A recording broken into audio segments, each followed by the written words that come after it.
Hello, hello, hello. I hope I'm keeping you interested. I hope I'm being informative as much as informative I can be, as I can be.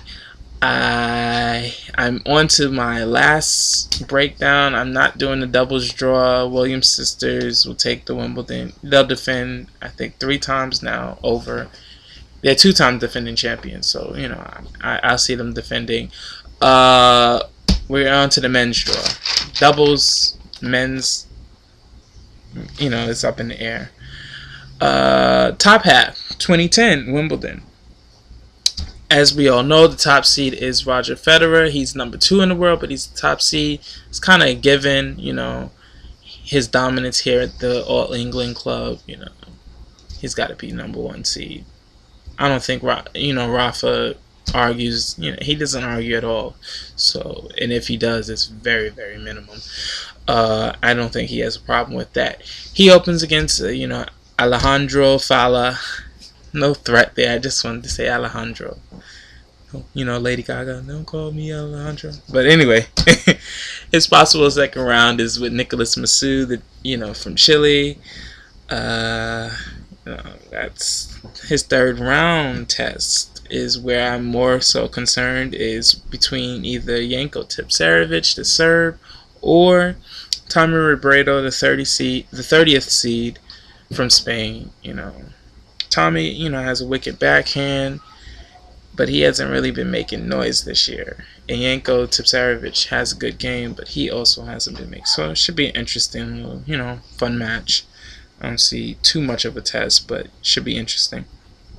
The real big one is the possible 4th round between Jurgen Melzer, who is kind of resurgent, the 16th seed. He's off that great semifinal run at the French Open, and now he opens against the Jamaican Dustin Brown. I just want to make notice to the Jamaican Dustin Brown because I saw him a couple of weeks ago. He was playing something. I said, "Whoa!" I said, I didn't even know he existed. I didn't know who this was. So it's kind of different.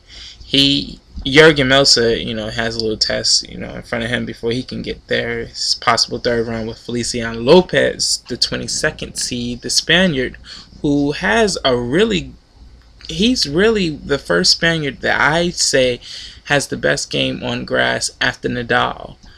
He's more, most Spaniards are clay courters, and he actually can adapt to the grass pretty good.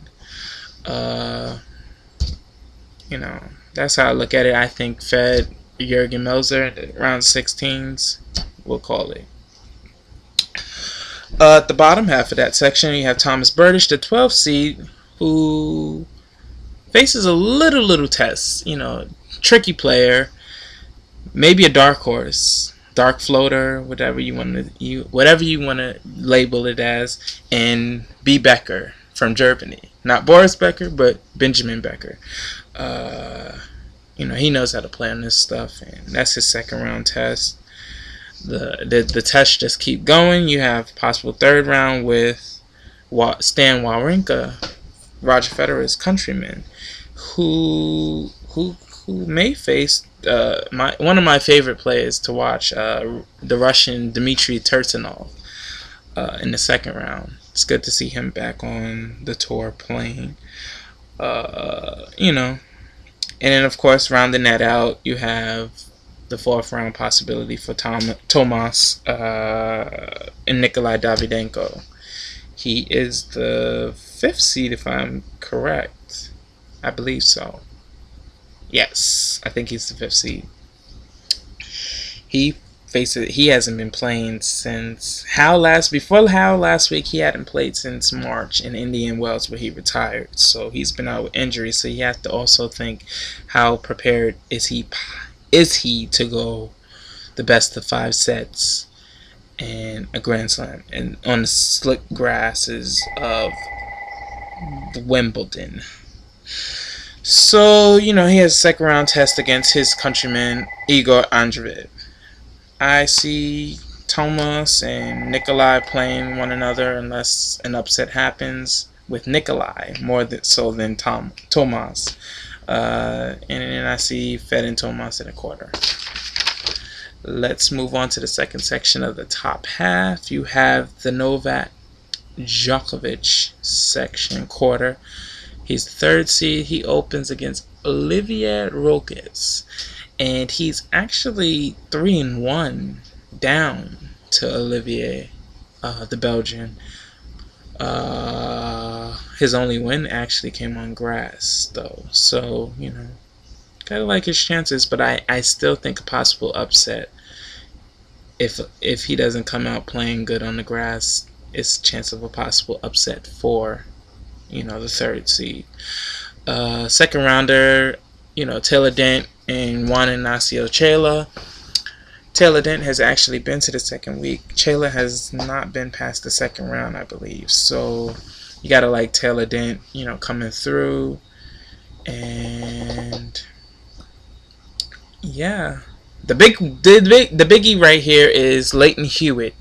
He's the 15th seed in a possible fourth rounder for Novak, if Novak comes through. You know, his first test will come in the third round against Gael Monfils, the Frenchman, 21 seed. As we know, Leighton Hewitt's fresh off of beating Federer in the final of Halle, where he snapped Federer's win streak at 23, I believe. And, you know, so he's got a little confidence brewing. After 15 straight losses, you know, I can't stop thinking about that. So you gotta think Novak and Hewitt will meet in the fourth round, and I have Hewitt coming through on that one. In the bottom part of that draw, we have the Croats, Marin Cilic. What is he? He is the 11th seed. He faces possibly Mardy Fish in the second round. Now, Fish opens against upcoming young player Bernard Tomic from Australia, but this is his debut in the singles draw at Wimbledon. I really like Fish coming through that one pretty comfortably, where he'll face Cilic, where Cilic will prove probably a bigger test than, you know, Tomic. Third round with hard-hitting countryman, the veteran Ivan Lupicic. He's the 17th seed. But more importantly, the fourth round possibility of Marin Cilic and Andy Roddick, the 5th seed, who may face Michael Laudrup in the second round, who is fresh off his second grass title. I'm looking down at my notes because, you know, it's there. I just gotta, you know, I don't want to misinform you. So I look down occasionally and try to look up. So in case you're wondering why I'm looking down, Andy actually has a third round. I think could be potentially dangerous for him the way he's been playing lately. And Philipp Kohlschreiber from Germany, he is the 29th seed. He knows how to play on this stuff, and you know he could be dangerous. With Andy losing to Duddy Sella last week, you know, anything's possible if someone's playing their game and Andy really isn't clicking yet. But depending on if Andy gets through that, I say, you know, Andy against Marin. Andy getting through there where he'll meet Hewitt. I think Hewitt will best Andy in the quarters, going on to a semi against Roger. And that is actually, wow, pretty good that I concluded that in 9 minutes. Stay tuned for the second half, the bottom half of the draw. Thank you.